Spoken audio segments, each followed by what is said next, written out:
Hi, I'm Ray. Welcome to my channel and to the first of hopefully many bookish videos where I go through what I read in the month. I'm just really excited to talk about the books that I read during October and be able to use this platform as a place to have those bookish conversations, which I so enjoy. So I started off October with a bit of a Mitford binge. So the Mitford sisters, if you don't know, they were an aristocratic family living in the UK, particularly kind of prominent in like the 1930s, 1940s kind of time. I first heard of them because one of my friends at university was a big fan of the Mitford sisters and particularly of Nancy Mitford, who wrote Love in a Cold Climate and In Pursuit of Love, amongst other things, which I read about 10 years ago, and I remember really enjoying. My general sense of the books was this eccentric aristocracy, crumbling mansions kind of vibe, and my particular memory was that the characters in the novel spend all of their time in the airing cupboard because they're living in this like incredible old stately home, but they're absolutely freezing cold and the only warm place in the whole house is the airing cupboard. And Nancy Mitford famously took like direct portraits of characters from real life and put them in novels, like outrageously so. And I've been meaning to get around to finding out a bit more about the Mitford sisters for a long time. I didn't know very much about them, so I started the month with The Mitford Girls, Biography of an Extraordinary Family, I think that's what it was called, by Mary S. Lovell.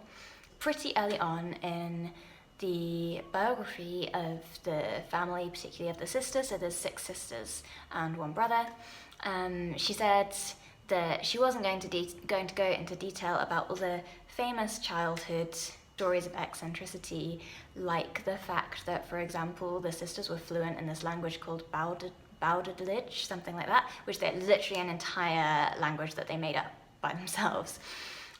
Because she said that that was available to be read in Hons and Rebels, which is a book by Jessica Mitford. So I instantly switched because what I was kind of feeling in the mood for was a load of like eccentric aristocracy, something really lighthearted and fun. And that is not what I found at all in either in Hons and Rebels or in Lovell's biography. But I switched to Hons and Rebels by Jessica Mitford. It's a memoir of her early life, so her childhood up to like her mid-20s, and I really enjoyed it.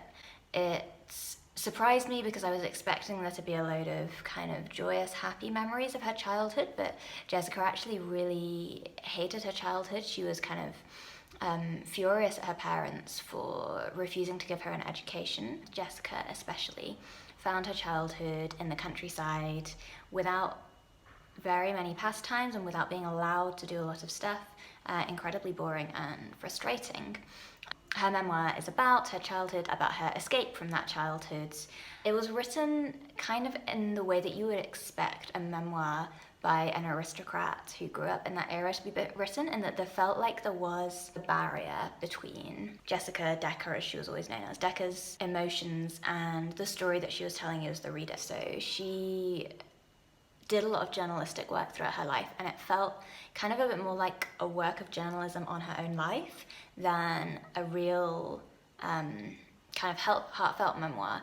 But that's not necessarily something that goes against it, because I actually think I found it incredibly moving. There were a few occasions where Jessica kind of suffered extreme hardship and extreme loss, and the fact that she didn't go into a whole kind of letting the floodgates open on her emotions about it, but instead just sort of factually stated it in like 1 or 2 sentences. It was as moving as if it had been written in a more kind of emotional way, I thought. So yeah, I really enjoyed Hons and Rebels.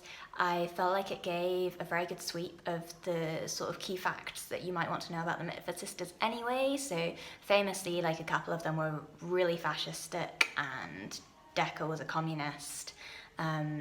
Nancy, the eldest, was the famous author, and then there's a couple of other sisters. Pam is kind of the quiet one who doesn't do anything in particular, and then there's Deborah, the youngest, who becomes a duchess and lives in house called Chatsworth in Derbyshire in the UK, which is incredibly close to where I grew up, and I went to Chatsworth House every year growing up, which was part of the reason that I wanted to find out more about the Mitfords, because I always saw like all of these books about them in the gift shop when I go to Chatsworth, but I didn't really know what the deal was. I then flipped back to Lovell's biography, and honestly, the more I reflect on this, the more I was just not a huge fan of it. So I found that it is long. I think it was over 600 pages, but I found that it felt long, which I was a bit unimpressed by, because the Mitford sisters' lives are so dramatic. It's like one of those stories that if it were fiction, you'd think this is a bit outrageous, but it's not fiction. And although it kind of kept me engaged, like finding out about what was happening because it was so dramatic, at the same time, I feel like it could have been told in so much more of an engaging way. The only reason I could think that you might want to like not tell it in such a kind of engaging, gripping way is if you're trying to be really kind of biographically objective, but Lovell was really not objective. So another one of the reasons I ended up feeling glad that I read Hons and Rebels before I read Lovell's book is that she kind of seems to have a real bent in favour of the fascist sisters, Unity and Diana, and she's really quite against Jessica. One of the potential reasons for this is that it seems that a lot of the research that she did for the book happened in the form of interviews with Diana. So like all the sisters were either really, really old or already dead by the time she researched and wrote this book. I think it was published in the 90s. But I didn't feel that Lovell was very open about this. Like I felt that she tried to present herself as being an objective biographer, whilst at the same time being really quite harsh on Jessica, like particularly at some of the lowest and hardest points of Jessica's life. But then on the flip side was really kind of generous towards particularly Unity, who was like not only interested in fascism but absolutely like bizarrely obsessed with Hitler, and you know, being openly anti-Semitic. I just felt like Diana and Unity's actions with regards to fascism really speak for themselves, and Lovell spent a lot of time trying to defend their actions, which just kind of seemed yeah. So yeah, that was a major problem, that was a major issue with it. And also the fact it didn't feel very balanced. So she kind of said in her introduction that what she was aiming to do was to look at the interplay between the sisters and how their relationships kind of contributed to the different paths that they took in life. But I didn't really feel that she achieved that necessarily. And it felt, again, like it was really heavily weighted towards some sisters and against others. So there was not as much of Nancy as I would have expected given her fame. I suppose it's kind of understandable that the quieter sisters didn't get so much say, but like they almost seemed to hardly exist. I would recommend reading a different biography of the Mitfords, but I also feel like I've absolutely had my fill of the Mitfords for the very foreseeable future. Like, I know all about their lives now. They are really fascinating. Like, I love the way that it covers kind of the whole political spectrum in like 1930s, 1940s, sort of Western world, like UK, Germany, France, the US. And that was really interesting to learn about, but I don't think I'll be reading another biography of them ever. I feel like I've had my fill now. I would like to go back to Nancy's novels, knowing a bit more about the family. I think that there would definitely be a lot more that I would get out of them this time around. Okay, so the next books that I want to talk about, I've got 3 more books that I read. I read 5 books in total, and 2 of those 3 are just like probably some of my absolute favourite books that I've ever read. The first one of these was The Colour Purple by Alice Walker.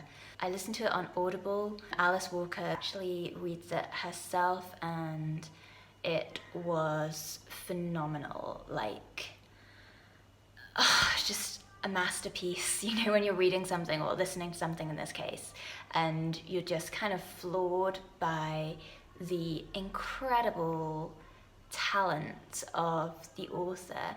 In this case, I think particularly in terms of like the craft of the novel felt so perfect.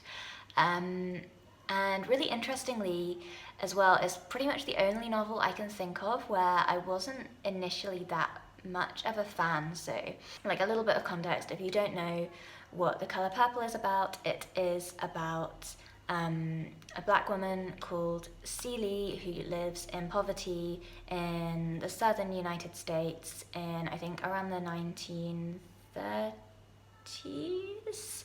It kind of follows through the course of her life, so it's sort of a bit like an extended buildings romance. It's kind of got that feeling. I don't know if I'm saying that word right, but you know the one I mean.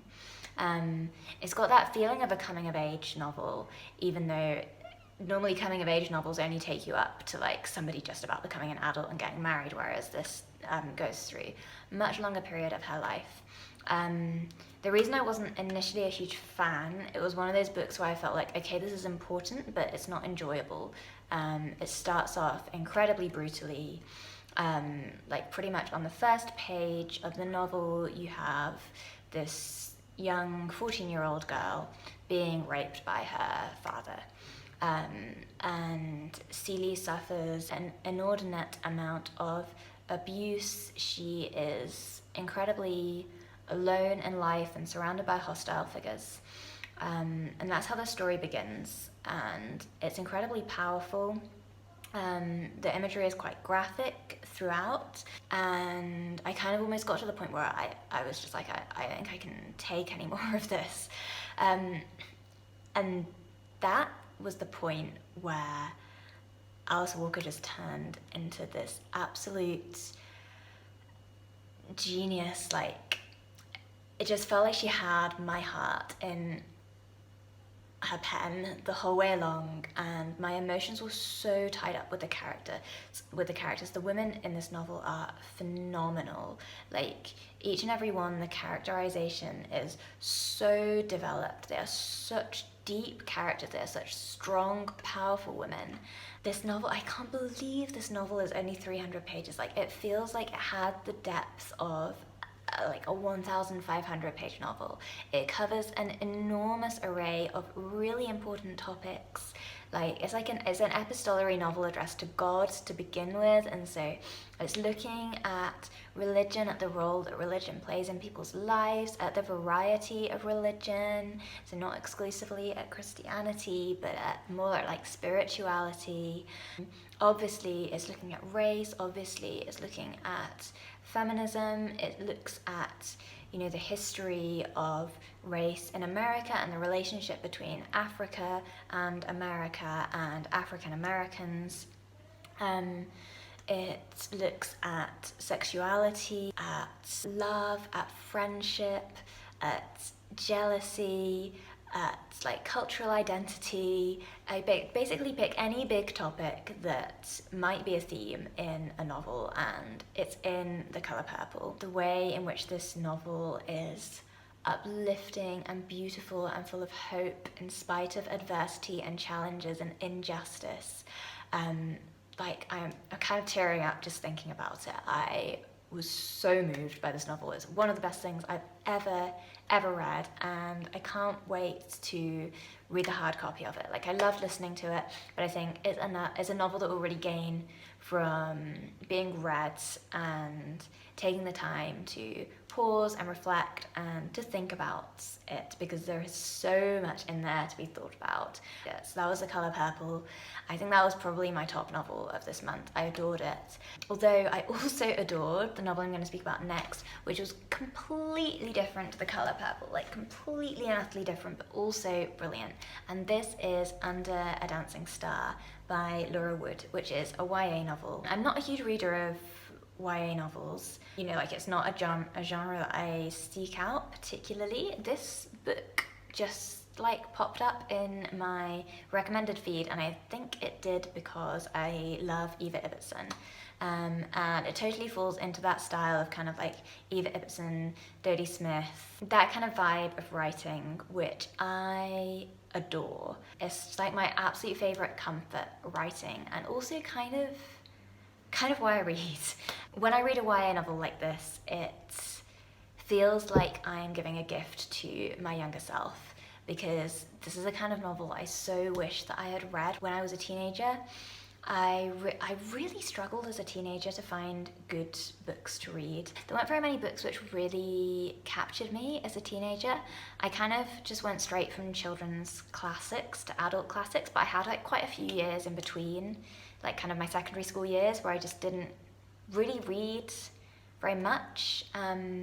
And the reason was because I found it really hard to find well-written books for young adults. Like, I found a lot of them to be really trashy and silly, or on the other hand, really dark and violent. There was this kind of like, oh, you're a teenager now, so you can face all of these horrible things that happen in the world. And I didn't want to. I still wanted the joyous escapism, and joy and delight and just like beauty and richness that you find in wonderful children's novels like Ellen Montgomery's stuff, like Frances Hodgson Burnett, Noel Streatfeild, those kind of books that I adored. And this falls into that category. It was wonderful. So the premise is a kind of retelling of Much Ado About Nothing. Retelling / I would say more like heavily inspired by. But I thought it did a really lovely job of dropping kind of literary references and things that you would get as a kind of into literature and cultured like 15, 16, 17-year-old, you know, like references to Edgar Allan Poe and things like that.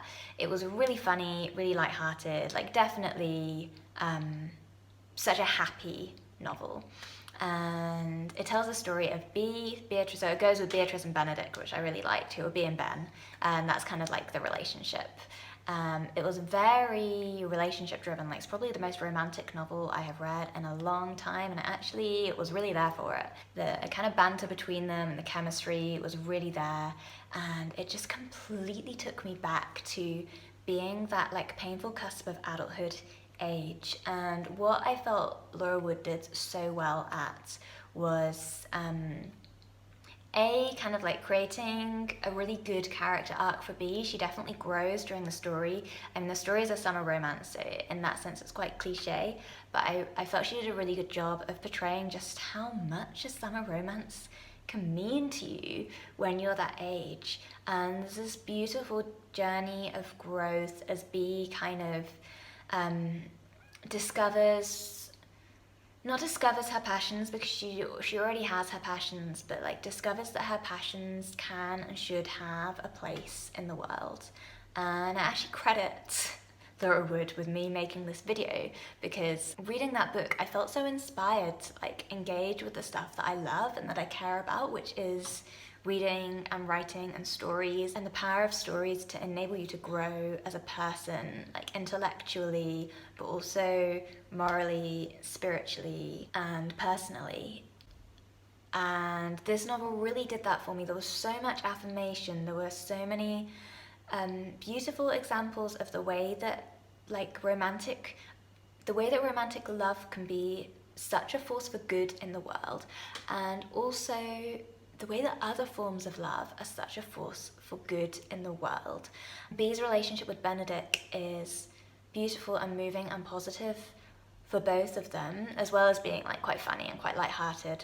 But I liked the way that she inserts various older women and even just more experienced, same age kind of women as mentors, as friends.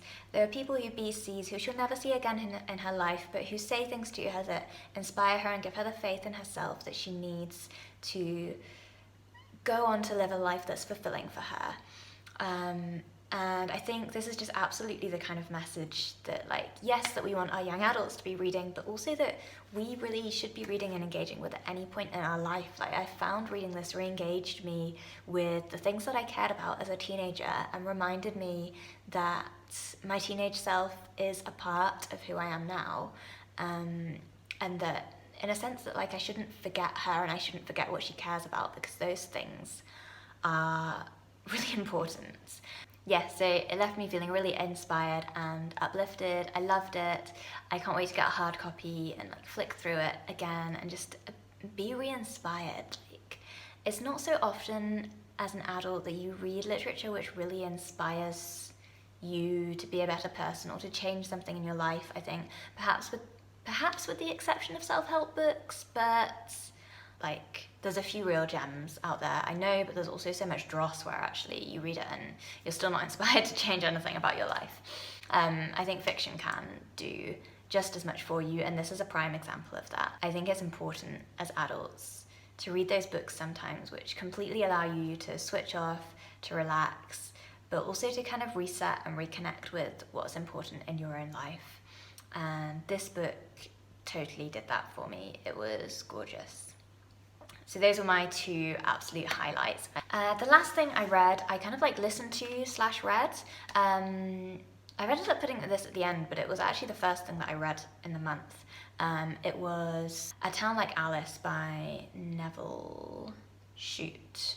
Mixed feelings about this. I kind of really enjoyed it as a plot. It's actually kind of very much a book of two halves, and the first half, which was by far my favourite bit, tells the story of this young girl called Jean Paget who lives and works in Malaya leading up to the Second World War, and then during the Second World War she ends up captured as a prisoner of war with a load of other women and children, but there's no camp for female prisoners of war. It's a fictional story, but it's based on, this aspect of it is based on a true story apparently of a number of Dutch women who experienced this same thing in Sumatra. So they're forced to trek basically all over Malaya.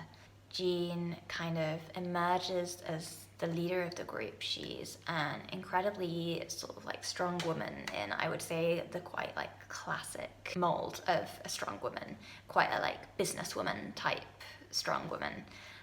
Who gets things done. It's a really likeable heroine. One of the main problems of this novel is that it has not aged well. There's a lot of really awful racism towards basically anybody who's not white. So like towards the Japanese and particularly towards the Aborigines in Australia, which is quite hard to stomach. I found it very interesting as a sort of primary source of racism in the 1960s, which is when I think it was written, because I don't think I was aware how, like I knew it was bad, but I didn't think I was aware really how awful it was. So the views in the novel have definitely not aged well. I feel like the second half of it started to drag a little bit. I think I kind of like galloped through the second half because I'd enjoyed the first half so much. The other thing that I really enjoyed about it is that it's a frame narrative, and so the whole story is told through the eyes of this old lawyer who's acting on behalf of Jean Paget. He's like quite a crusty, boring, old British lawyer who clearly like has a bit of a thing for Jean. And I always enjoy that slightly unreliable narrative vibe. It reminds me a bit of The Tenant of Wildfell Hall, which is one of my favourite books of all time.